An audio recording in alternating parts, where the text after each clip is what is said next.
Now we've been about 10 minutes on this hood with the bottom part soaking while we went up and we got the fan and the duct, and it's starting to break up pretty good.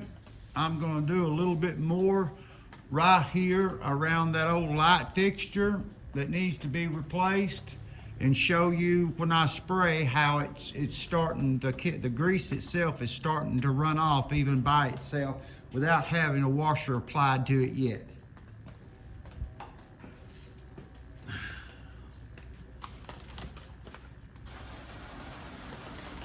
If you can see right there how the chemical is taking the majority of it off right now.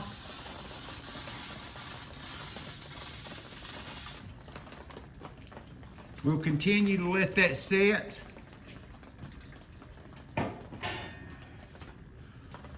while we get our washer ready.